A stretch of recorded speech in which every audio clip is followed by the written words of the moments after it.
Γιάννη, καταλήξατε να είστε και εσείς παλιοί πλέον. Έχουμε καινούριους παίκτες συνέχεια που έρχονται, οπότε εσείς αυτό μου λέγες. Πάρτε μικρόφωνα, έχουμε 3 μικρόφωνα. 2, εκεί πέρα νομίζω ότι είστε OK. Έχουμε καινούριους παίκτες, εσείς κάνετε και καινούργιο, όπως βλέπαμε πριν στην παρουσίαση του Ραούλ. Λοιπόν, θέλω το εξής λίγο. Το κάνουμε παραδοσιακά πλέον. Θα το καθιερώσουμε, να το ξέρετε. Κρατήστε από τώρα ημερομηνία 6 Οκτωβρίου του χρόνου. Εδώ πάλι. Σας το λέω σε όλους. Και όσοι ενδιαφέρονται να ψάξουν, 6 Οκτωβρίου. Μην μου λέτε μετά ότι δεν το θυμάμαι.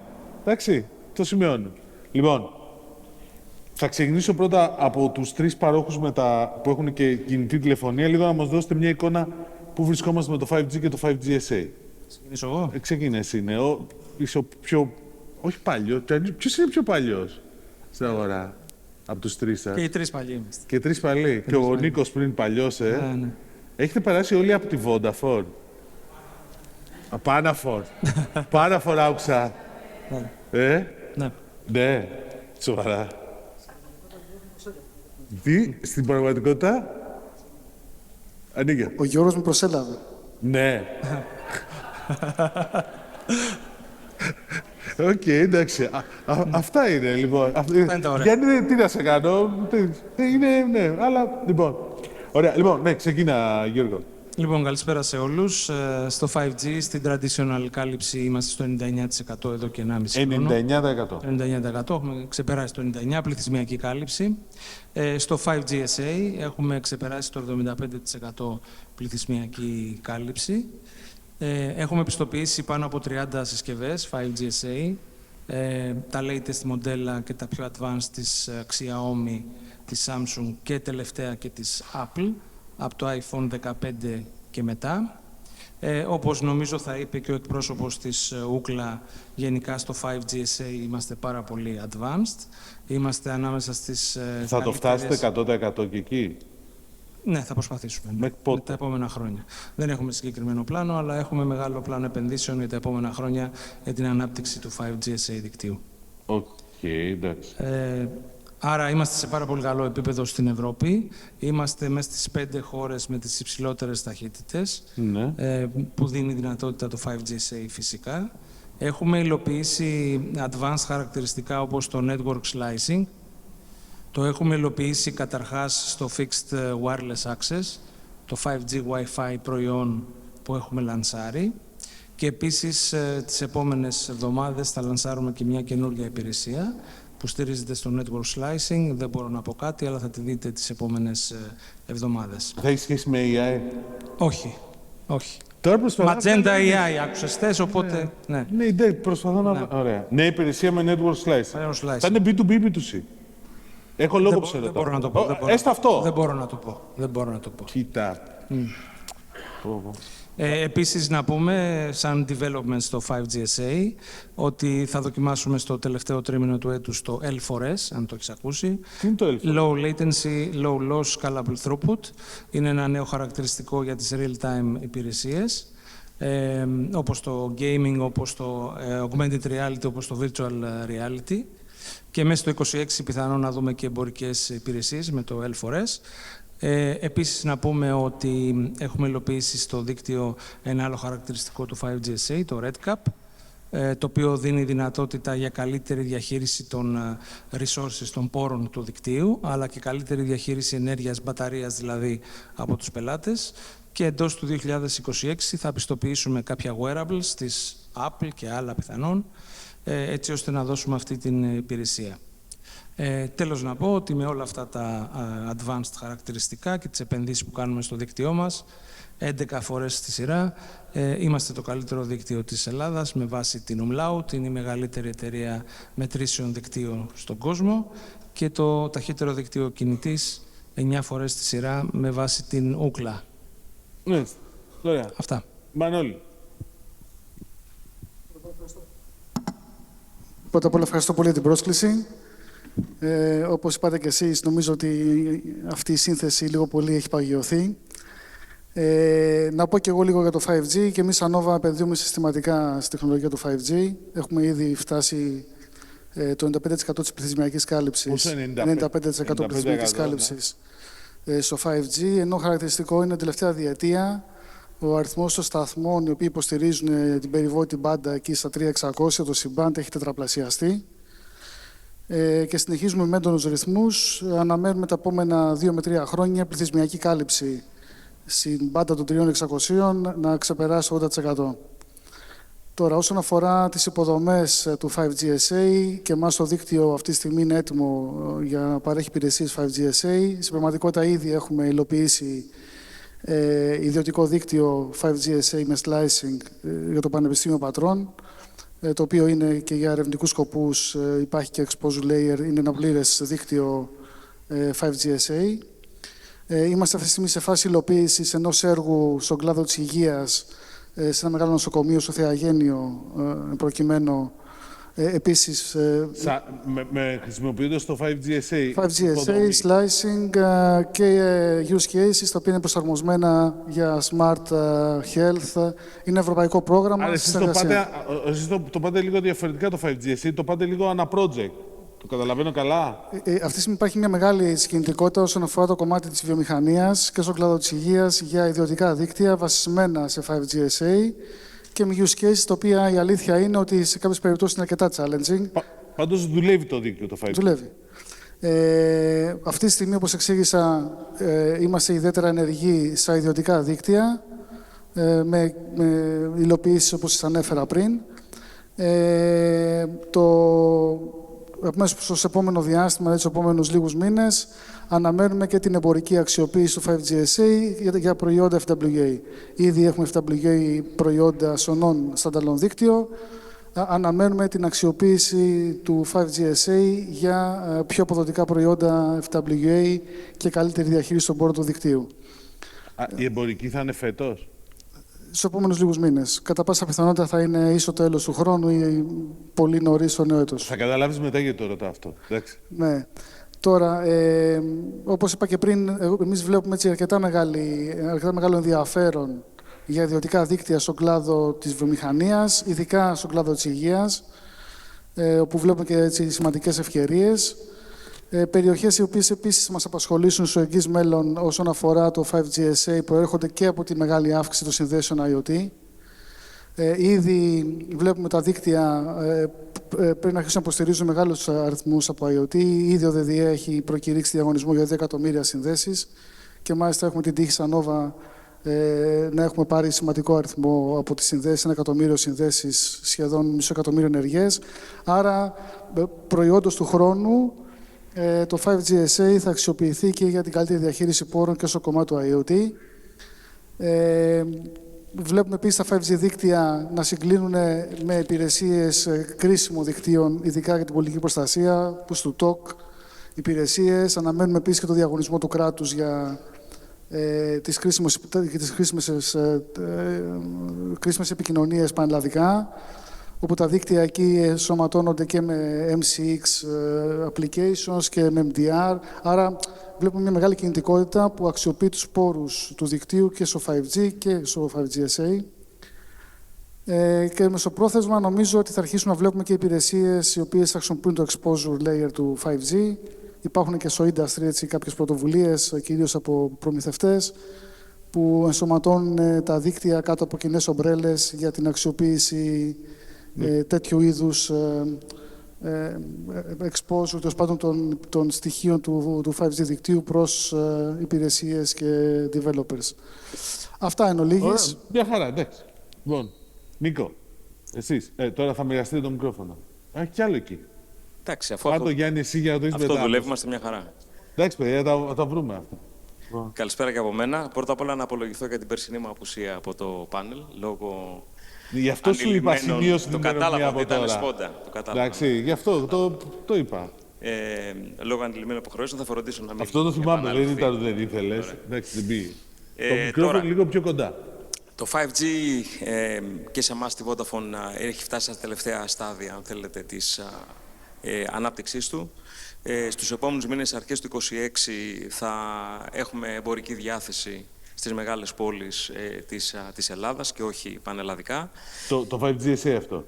Ναι, το 5GSA προφανώς. Ναι. Για το 5G έχουμε ξεπεράσει πλέον το 95% πληθυσμιακή κάλυψη, άρα θεωρούμε ότι πλέον η ανάπτυξη των δικτύων 5G με τον παραδοσιακό τρόπο είναι κάτι σαν BAU mode, θα έλεγα. Συγγνώμη, Βεβαίως. μια μικρή διακοπή. Ο λόγος που ρωτούσα πριν ήταν και τώρα είπες σε αρχές 2026, οπότε και εσείς, Μανώλη, αρχές 2026 θα είστε. Άρα σημαίνει ότι αρχές 2026 και τα 3 δίκτυα κινητής στην Ελλάδα θα έχουν 5GSA. Αυτό, αν δεν κάνω λάθος, από όσο ξέρω, θα είμαστε μία από τις πρώτες χώρες στην Ευρώπη που και όλα τα δίκτυα που λειτουργούν θα έχουν δίκτυα 5GSA. Γι' αυτό ήθελα... Αυτό είναι μια πολύ καλή πάσα, γιατί θα πρέπει να διαχωρίσουμε, αν θέλετε, την τεχνική ετοιμότητα των δικτύων, η οποία, ναι, είναι, τουλάχιστον για την πλευρά της Vodafone, είμαστε έτοιμοι και κάνουμε διάφορες δοκιμές, από την εμπορική διάθεση των υπηρεσιών. Εγώ αυτό είπα, ότι εμπορικά θα είστε έτοιμοι και εσείς. Η μεγάλη πρόκληση του 5GSA συγκεκριμένα και όχι του 5G είναι περισσότερο η διαμόρφωση των υπηρεσιών οι οποίες θα λειτουργήσουν πάνω από αυτό. Ενδεχομένως να είναι πολύ πιο προφανές, και είναι πολύ πιο προφανές, ότι για βιομηχανικές εφαρμογές, για enterprise, υπάρχουν πολλές εφαρμογές οι οποίες όχι μόνο στην Ελλάδα αλλά και στο εξωτερικό ήδη λειτουργούν. Είναι ενδιαφέρον το πώς το 5GSA σαν τεχνολογία θα μπορέσει κανείς να το αξιοποιήσει στο ευρύτερο καταναλωτικό κοινό, στο consumer segment, όπως λέμε. Υπάρχουν ιδέες, υπάρχουν προτάσεις προς την κατεύθυνση αυτή και προς αυτή δουλεύουμε και εμείς. Τώρα, θεωρώ ότι το 5GSA και γενικότερα το 5G είναι η δεκαετία η οποία διανύουμε. Εντάξει. Και για το λόγο αυτό δεν επικεντρωνόμαστε μόνο στην ανάπτυξη του δικτύου 5G, αλλά και στην αναδιαμόρφωση του τρόπου με τον οποίο χρησιμοποιούμε τις συχνότητες μας. Εμείς μεταφέρουμε συχνότητες σιγά-σιγά από τη δεύτερη γενιά προς την τέταρτη και προς την πέμπτη γενιά, ώστε τελικά να έχουμε ένα δίκτυο το οποίο και τεχνολογικά θα είναι προηγμένο σε τέτοιο βαθμό, ώστε να μπορεί να ικανοποιήσει και τις ανάγκες των καταναλωτών, αλλά και τις τεράστιες και αυξημένες ανάγκες ταχύτητας και κίνησης που εμείς προβλέπουμε να έρθουν. Μάλιστα. Ωραία. Λοιπόν, αφήνω το 5G για να βάλω και το Γιάννη μέσα στο παιχνίδι. Θα περάσω στο FTTH, θα ξεκινήσω από το Γιάννη. Δώσε μας λίγο μια εικόνα, ο Σίναλα, και μετά η ίδια ερώτηση ανέξω. Πού βρισκόμαστε με την ανάπτυξη του FTTH δικτύου. Ή FTTB, δεν ξέρω πώς το λέει. Είχαμε μια συζήτηση το πρωί με τον πρόεδρο της ΕΕΤ, ότι πρέπει να μιλάμε για FTT building παρά FTTH, αλλά αυτό είναι μια... Καταρχήν, κύριε Μαλά, να ευχαριστήσω για την πρόσκληση, να ευχαριστήσω και εσάς και τη Verticom, τον κύριο Γιαννίκο, που είμαστε πάλι εδώ με όλους τους παρόχους. Νομίζω και όπως είπατε στην αρχή, να καλέσω τους παραδοσιακούς παρόχους. Χαίρομαι που η Ίναλαν πια αναγνωρίζεται ως παραδοσιακός πάροχος. Άλλωστε, η Ίναλαν ήταν η πρώτη που ξεκίνησε να σκάβει FTTH. 10 χρόνια. Ναι, αλλά δεν είχαμε τόσο μεγάλη ανάπτυξη. Καλά, δεν είστε ο ΤΕ που έχει... Προφανώς. Δεν είστε ο ΤΕ που έχει... Πάντως ήμασταν... Από το 49 αυτό σωστά, εντάξει, λοιπόν. Πάντως ήταν η πρώτη εταιρεία που ξεκίνησε να σκάβει από την Κίνα στην Αθήνα. Ναι. Οπότε, το FTTH είναι αυτό που η Ίναλαν κάνει. Το δίκτυο μεγαλώνει, αναπτύσσεται και η Ίναλαν συνεχίζει να παρέχει αξιόπιστο, συμμετρικό ίντερνετ σε δήμους της Αθήνας και της Θεσσαλονίκης. Πόσο είστε τώρα? Πόσο είμαστε, τι? Κοίταξε, επειδή ξέρω δεν θα μου πεις αριθμό χρηστών, δεν υπάρχει αυτό το ξέρετε. Το έχω ξεχάσει ήδη. Πες μας πόσα είναι τα home spas. Home spas μέχρι στιγμής είναι γύρω στους 900.000. Πόσο? 900.000. Με στόχο τα 2,4 μέχρι το 28. Πόσο? 2,4 εκατομμύρια μέχρι το 28. 2,4. Γράφω πίσω. Το καταλαβαίνω. Εντάξει. Λοιπόν, μέχρι το 2028. Και πιστεύεις ότι θα το πετύχετε? Ναι. Έτσι, εκτός Αττικής θα βγείτε και Θεσσαλονίκης? Εκτός Αττικής και Θεσσαλονίκης θα βγούμε. Πότε θα γίνει αυτό, έστω? Σιγά σιγά. Θα είστε ο πρώτος που θα το μάθετε. Δεν θέλω να πω πρώτος, θέλω να το μάθω. Οκ. Να σε ρωτήσω κάτι τώρα. Αφορμή σε αυτό, επειδή μιλάμε και καλά, υπάρχει και μια συζήτηση που έλεγε πιο πριν ο Αντώνης ο Τζορτζακάκης ότι υπάρχει και επικάλυψη δικτύων κτλ. Αλλά εντάξει, αυτό είναι και κάπου λογικό. Και εσείς και η Fibergrid δημιουργείτε άλλο δίκτυο. Είναι απολύτως ίσως να είναι καλό να υπάρχουν και πολλαπλές υποδομές. Μα έτσι αναπτύσσεται και ο ανταγωνισμός, πραγματικός ανταγωνισμός. Ναι. Ναι. Ξέρεις τι θέλω όμως, επειδή υπάρχει μια συζήτηση περί αποχαλκοποίησης μέχρι το 2030 και θέλω να το κρατήσουμε αυτό, θα περιστρέψω όμως, κάτσε πρώτα να μας πούνε λίγο τα δίκτυα και θέλω να το κρατήσει αυτό. Λοιπόν, Νίκο, εσείς πώς είστε από Fiber? Εμείς ακολουθούμε το πλάνο το οποίο έχουμε ανακοινώσει εδώ και καιρό. Μέχρι τα τέλη του 2027 θα έχουμε ολοκληρώσει τα 850.000 home pass, το οποίο είναι το πλάνο μας. 850.000. Είμαστε παραπάνω από το μισό αυτή τη στιγμή την οποία συζητάμε και είμαστε ακριβώς πάνω στο πλάνο μας. Είστε πάνω από το μισό αυτή τη στιγμή. Αυτή τη στιγμή είμαστε πάνω από το μισό. Είμαστε λίγο πάνω από τις 400.000. Θεωρώ ότι το FTTH σαν πρωτοβουλία είναι κάτι το οποίο δεν θεωρώ ότι είναι μια τεχνολογική αναβάθμιση κατά την προσωπική μου άποψη. Έτσι. Το FTTH για μένα είναι, αν θέλετε, μια κοινωνική επένδυση. Αλλάξει τον τρόπο με τον οποίο ζούμε, τον τρόπο με τον οποίο λειτουργούμε, τον τρόπο με τον οποίο γενικώς υπάρχει η διάδραση των ανθρώπων. Αλλά υπάρχουν και μεγάλες προκλήσεις πάνω σε αυτό. Θεωρώ ότι παρόλο ότι αποτελεί τον νούμερο ένα στόχο, αν θέλετε, και της πολιτείας, αλλά και των παρόχων, θεωρώ ότι έχουμε πολλά προβλήματα ακόμα αδειοδοτικά. Δεν έχουν λυθεί ποτέ αυτά. Αν θέλουμε δηλαδή ταχαίως να προχωρήσουμε προς το FTTH, θα πρέπει και να γίνουν ταχύς και διαδικασίες αδειοδότησης, οι οποίες δεν συμβαίνει σήμερα η κατάσταση αυτή. Και επίσης θεωρώ ότι έχουμε άλλες προκλήσεις, οι οποίες σχετίζονται με την πολεοδομική σύσταση, αν θέλετε, των μεγάλων πόλεων. Πολύ παλιά κτίρια, πάρα πολύ παλιά κτίρια, πάρα πολύ δύσκολα να περάσει κανείς σύνα. Τι είναι δύσκολα τα κτίρια στην... Πολλά κτίρια είναι πολύ πυκνή δόμηση, πολλά κτίρια είναι αρκετά παλιά και είναι αρκετά πιο δύσκολο από τα καινούργια κτίρια να περάσει κανείς οπτική ίνα. Όχι ότι αυτό αποτελεί πρόβλημα, αλλά είναι μια πρόκληση. Το βασικότερο απ' όλα είναι ότι, αν δεν κάνω λάθος, το 50% του πληθυσμού της Ελλάδας ζει στο 4,5% της γεωγραφίας. Ναι. Ό,τι αυτό σημαίνει. Το οποίο κάνει το οικονομικό μοντέλο, αν θέλετε, της ανάπτυξης των δικτύων οπτικών ινών αρκετά πιο δύσκολο σε περιπτώσεις οι οποίες είναι μακριά από αστικά κέντρα. Ωραία. Λοιπόν, Μανώλη. Πριν πάω και να πω λίγο τι ακριβώς κάνουμε στην Nova, νομίζω είναι χαρακτηριστικό να δούμε τι γίνεται συνολικά στη χώρα, σαν αγορά. Αν δει κάποιος τα στοιχεία που κλείσαμε το 24, η κάλυψη ήταν περίπου 48% των γραμμών των συνδρομητών, ενώ τέλος 25 περιμένουμε να είναι λίγο πάνω από το 60%. Όπου αν και ο ρυθμός ανάπτυξης έχει επιταχυνθεί σημαντικά και έχει ξεπεράσει το μέσο όρο της Ευρωπαϊκής Ένωσης, σαν απόλυτος αριθμός εξακολουθούμε και είμαστε αρκετά πίσω. Άρα εσείς τι κάνετε? Εμείς αυτό που κάνουμε είναι προσπαθούμε και εμείς να αναπτύξουμε ταχύτητα, να βοηθήσουμε όλη αυτή την προσπάθεια. Ήδη μέσω της θηγατρικής μας, την Ignited Fiber, έχουμε καλύψει 750.000 νοικοκυριά και επιχειρήσεις. 750.000. 750.000 home pass. Αναμένουμε τέλος του χρόνου να πλησιάσουμε τα 850.000 και θα ολοκληρώσουμε το πλάνο μας το πρώτο εξάμηνο του 2026, ξεπερνώντας κατά λίγο το εκατομμύριο. Πρώτο τετράμηνο του 26. Πρώτο εξάμηνο. Τώρα, αυτό που επίσης είναι χαρακτηριστικό να δει κάποιος είναι τον ρυθμό υιοθέτησης όλης αυτής της τεχνολογίας, το οποίο και μας ανησυχεί και το θεωρούμε ότι είναι η μεγαλύτερη πρόκληση αυτή τη στιγμή στην αγορά. Ο ρυθμός υιοθέτησης το 24 έκλεισε κοντά στο 14%, ήδη μεταβίας είναι γύρω στο 20%. Άρα αυτή τη στιγμή υπάρχει πολύ δρόμος ώστε οι συνδρομητές να αξιοποιήσουν την τεχνολογία και γι' αυτό υπάρχουν αρκετές προκλήσεις. Και η μεγαλύτερη πρόκληση είναι πρακτικά αυτό που ανέφερα πριν, δηλαδή ο χαμηλός ρυθμός υιοθέτησης. Νομίζουμε ότι υπάρχει σημαντικό περιθώριο και στις τιμές χονδρικής όσον αφορά τη μείωση τιμών χονδρικής με θεσμικό τρόπο πέρα από τις εμπορικές συμφωνίες, οι οποίες έχουν βοηθήσει σημαντικά. Και προφανώς και αυτό που αναφέρθηκε πριν,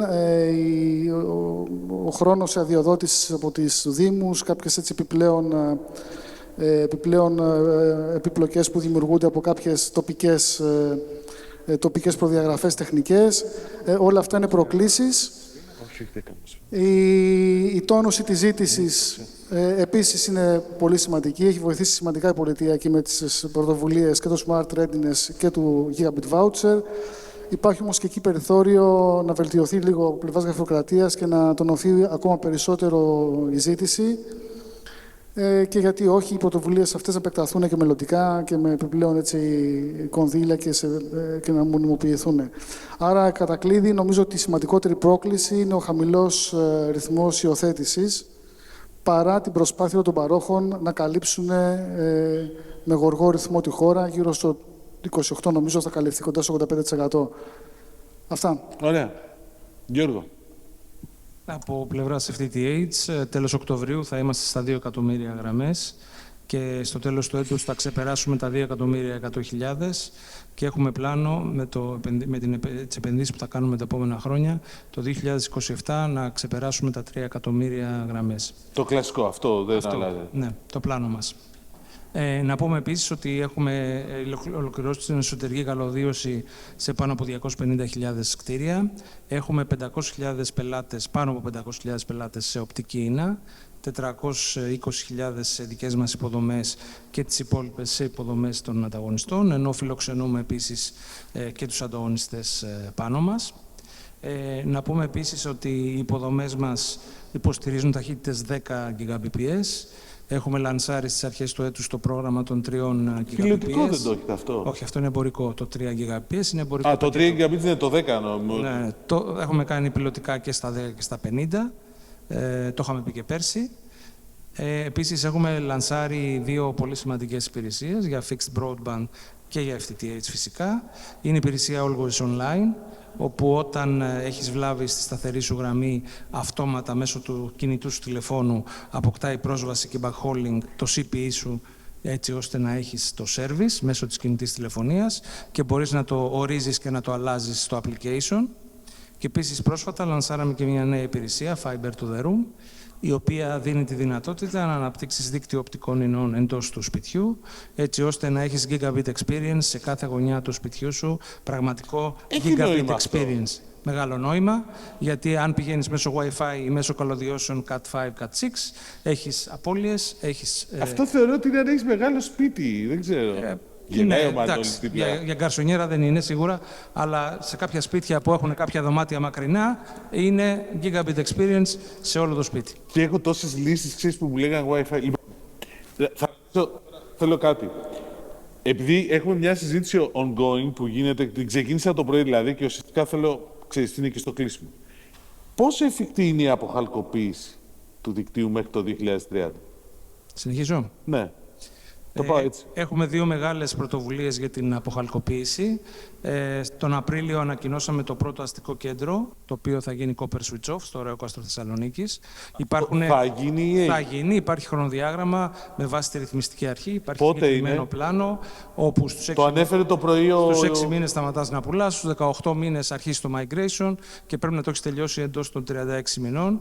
Επίσης, οριμάζουν και άλλα αστικά κέντρα, αρκετά άλλα αστικά κέντρα. Θέλουμε βέβαια να επιταχύνουμε εμείς τις διαδικασίες. Είμαστε υπέρ του Copper Switch Off.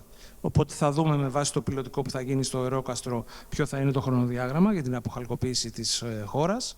Επίσης έχουμε άλλη μια μεγάλη πρωτοβουλία που είναι η πρωτοβουλία της κυβέρνησης και του Υπουργείου, το Copper Switch Off σε buildings. Αυτό σημαίνει ότι όταν ένα κτίριο έχει καλωδίωση FTTH, ανανέωση ή νέα σύνδεση δεν γίνεται με χαλκό. Γίνεται μόνο με οπτική ίνα. Το έχουμε ξεκινήσει από το τέλος Σεπτεμβρίου και είναι ένα πάρα πολύ καλό μέτρο για να πάνε οι πελάτες μας στο FTTH και να πάνε ταχύτερα, βέβαια, με ταχύτερους ρυθμούς τα επόμενα χρόνια. Δηλαδή, αν ένα κτίριο έχει βάλει υποδομή και πάει για νέα γραμμή, λέτε όχι? Ναι, θα πάρει FTTH. Ό,τι προϊόν θέλει σε FTTH. Μάλιστα. Okay. Μανώλη, εσύ το βλέπεις το θέμα του Copper Switch Off να είναι εφικτό μέχρι το 2030? Ναι, νομίζω όπως ανέφερα πριν, οι 2 είναι οι παράγοντες. Ο ένας είναι η κάλυψη, ναι, η οποία, όπως είπα, το 28 θα είναι κοντά στο 84%. Το 30% με τους ρυθμούς οι οποίοι όντως επιταχύνονται. Πιθανώς η κάλυψη από των γραμμών των συνδρομητών από FTTH να είναι αρκετά ανεπτυγμένη. Αυτό το οποίο όμως μας ανησυχεί είναι το κομμάτι της υιοθέτησης. Όπως είπα, είμαστε πολύ χαμηλά, είμαστε με τα βίας 20%. Άρα, για να φτάσουμε εκεί, θα πρέπει να αντιμετωπίσουμε τις προκλήσεις που ανέφερα πριν. Μία από τις προκλήσεις είναι το περιθώριο που νομίζουμε ότι υπάρχει στις τιμές χονδρικής, ώστε να περάσουν και στη λιανική με θεσμικό όμως τρόπο, πέρα από τις εμπορικές συμφωνίες. Το κομμάτι της από πλευράς του χρόνου αδειοδότησης και των διάφορων κατατόπους προβλημάτων που υπάρχουν από τις τοπικές αρχές και το κομμάτι της τόνωσης ζήτησης μέσα από τις πρωτοβουλίες που ήδη τρέχουν και όντως είναι αρκετά επιτυχημένες και θα πρέπει αυτές να επεκταθούν και να έτσι αποκτήσουν μια μόνη βάση που θα κινητοποιήσουν τους συνδρομητές να μεταβούν στο FTTH. Αυτά. Μάλιστα. Νίκο. Το μόνο το οποίο θα συμπλήρωνα εγώ από αυτά τα οποία υπόθηκαν από Κάτσε τώρα, δεν ακούγεται καλά. Όχι, τώρα. Διάδοσε, πάρε λίγο από το Γιάννη. Τώρα, ναι. Ακούγεται πίσω. Ωραία. Ναι ή όχι. Ναι. Χρειάζεται, λίγο πιο λοιπόν, δυνατά θέλει. θα έλεγα ότι χρειάζεται πολιτική βούληση, η οποία Ναι. υπάρχει. Χρειάζεται ένα σταθερό επενδυτικό πλάνο και μεγάλο συντονισμό των παρόχων για να γίνει αυτό το πράγμα. Τώρα, στην ερώτηση αν είναι εφικτό, θα έλεγα ότι είναι εφικτό να δει το 2030, αλλά είναι και ιδιαίτερα φιλόδοξο, θα έλεγα. Ο λόγος είναι ότι ξεκινήσαμε αργά με την ανάπτυξη των υποδομών FTTH, προχωράμε καλά, αλλά ακόμα δεν έχουμε φτάσει στα επίπεδα στα οποία θα έπρεπε να είμαστε από πλευράς ανάπτυξης υποδομών. Αυτό το οποίο είπαμε Μανώλης προηγουμένως είναι πολύ σημαντικό. Χρειάζονται κίνητρα από την πολιτεία για το stimulation της ζήτησης, να υπάρξει παραπάνω ζήτηση για FTTH. Κίνητρα επίσης για την ανάπτυξη υποδομών και στους παρόχους. Γιατί, όπως είπα, ένα πολύ σημαντικό κομμάτι το οποίο πρέπει να δούμε σοβαρά είναι το γεγονός ότι το 50% του πληθυσμού της Ελλάδας είναι στο 5% της γεωγραφίας. Είναι αυτό που είπες. Το επαναλαμβάνω. Που σημαίνει λοιπόν ότι σε περιοχές οι οποίες είναι πέρα από τα αστικά κέντρα, το οικονομικό μοντέλο για ανάπτυξη οπτικών ινών είναι πάρα πολύ ακριβό και σε μερικές φορές μη βιώσιμο. Γι' αυτό το κάνει στο ωραίο κάστρο το πρώτο switch. Ο τρόπος λοιπόν για να το αποφύγει κανείς αυτό το πράγμα είναι αφενός με να υπάρξουν κίνητρα, αφετέρου να δούμε εναλλακτικές τεχνολογίες όπως το Fixed Wireless Access, το οποίο θα μπορούσε σε τέτοιες περιπτώσεις να αποτελέσει μια πολύ καλή εναλλακτική. Αυτό. Εντάξει, ωραία συζήτηση αυτή, ίσως. Γιάννη. Λοιπόν, τεχνικά νομίζω ότι είναι εφικτό. Φιλόδοξο μεν, εφικτό δε. Για να γίνει αυτό νομίζω ότι πρέπει να υπάρχει σφιχτός σχεδιασμός, στρατηγικός συντονισμός, πρέπει να υπάρχει μία και πέρα από τα κίνητρα τα οποία οικονομικά δίνει το Υπουργείο και είναι στην πολύ σωστή κατεύθυνση για να καταλάβει ο κόσμος τι είναι το FTTH, τι είναι οπτική ίνα, ποια είναι τα ωφέλη. Εδώ που τα λέμε, σε λίγα χρόνια τα σπίτια μας θα λειτουργούν μόνο με οπτική ίνα, όλες οι λειτουργίες, είτε Internet of Things, είτε Metaverse, είτε ένας απλός θερμοσύφωνας θα είναι με Internet. Ναι. Οπότε όλοι αντιλαμβανόμαστε τη σπουδαιότητα. Πέρα όμως από τα οικονομικά κίνητρα πρέπει να εμπεδοθεί και μια κουλτούρα, να αναπτυχθεί λίγο το κομμάτι της παιδείας και της ευαισθητοποίησης για το τι πρακτικά σημαίνει αυτό σε όλη την κοινωνία, ώστε να αυξηθεί η ζήτηση, ώστε να μπορούμε και εμείς να προχωράμε και να καλύπτουμε αυτή τη ζήτηση. Ωραία. Επειδή έχουμε τον Υπουργό και ξέρω ότι πρέπει να φύγει και τον θέλω, αλλά θέλω το εξής, για να το κλείσουμε και ωραία από εδώ. Τι θα ζητούσατε από την κυβέρνηση, για να το δούμε αν μπορεί να μας απαντήσει ο Υπουργός. Αυτό τώρα τον έχω εκπλήξει λίγο, γιατί δεν το περιμένε. Πρέπει να κρατήσει σημειώσεις ή θα κρατάω εγώ να σας τα πω μετά.